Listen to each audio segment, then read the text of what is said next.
Hi friends, welcome to SRV gardening and வீலாக்ஸ். இன்றைக்கி நம்ம என்ன பார்க்க போகிறோன்னா, முட்டை மசாலா கிரேவி தான் நம்ம பார்க்க போகிறோம். அதுக்கு என்னென்ன தேவைன்னு சொல்லிட்டு ஃபஸ்ட்டு நம்ம பார்க்கலாம். அதுக்கு ஃபஸ்ட்டு முட்டையை எடுத்து நம்ம வேக வச்சுக்கணும்.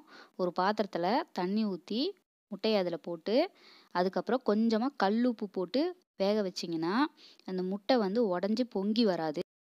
முட்டையை வேக வச்சு எடுத்துக்கலாம். இப்போ முட்டை மசாலா பண்ணுறதுக்காக நம்ம அதுக்கு தேவையான பொருள்லாம் கட் பண்ணி எடுத்துக்கலாம். வெங்காயம், கருவேப்பிலை, தக்காளி மூணையும் சின்ன சின்னதாக பொடியாக நறுக்கி எடுத்துக்கலாம்.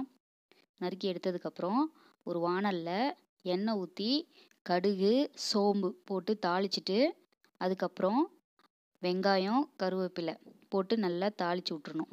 தாளித்ததுக்கப்புறம் வெங்காயம் வெந்து வர வரைக்கும் நல்லா கிளறி விட்டுட்டு, அதுக்கப்புறம் கொஞ்சமாக இஞ்சி பூண்டு பேஸ்ட்டு நம்ம ஆட் பண்ணிக்கலாம்.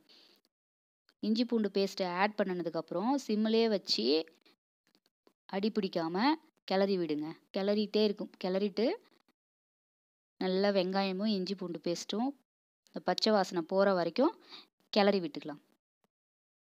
கிளறினதுக்கப்புறம் வெங்காயம் வெந்ததுக்கப்புறம் தக்காளி நறுக்கி வச்சுருக்க தக்காளியை போட்டு நம்ம வதக்கி விட்டுக்கலாம்.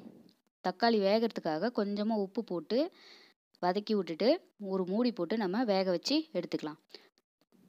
மசாலா அரைக்கிறதுக்கு தேவையான பொருள் நம்ம எடுத்துக்கலாம். ஒரு மிக்ஸி ஜாரில் தேங்காய்,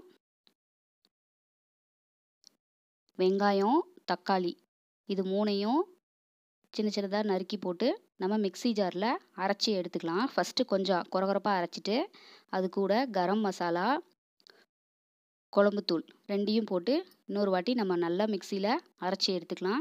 அரைச்சி எடுத்துட்டோம்னா மசாலா ரெடி ஆகிடும்.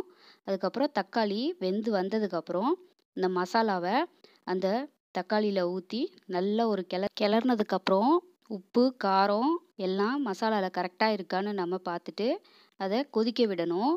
கொதிக்க விட்டதுக்கப்புறம் வேக வச்சுருக்க முட்டையை எடுத்து எல்லா முட்டையிலையும் நம்ம 4 பக்கமும் அதை கட் பண்ணி விட்டுக்கணும். கட் பண்ணி விட்டதுக்கப்புறம் ஒரு பேன் எடுத்து அதில் எண்ணெய், கொஞ்சமாக வரமிளகாத்தூள், கொஞ்சமாக கரம் மசாலா, கொஞ்சமாக மஞ்சத்தூள், உப்பு இதெல்லாம் போட்டு அந்த முட்டையை அதில் பிரட்டி எடுத்துக்கணும்.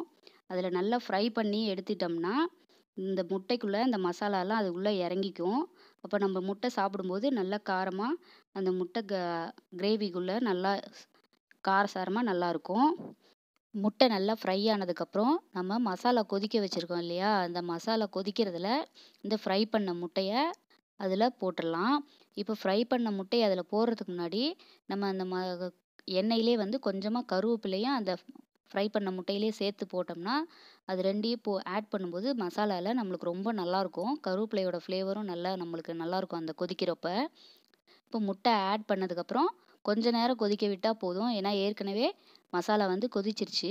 இப்போ முட்டையை மட்டும் போட்டு ஒரு 5 நிமிஷம் சிம்மில் வச்சு கொதிக்க வச்சு நம்ம இறக்கிக்கலாம். Thank you friends.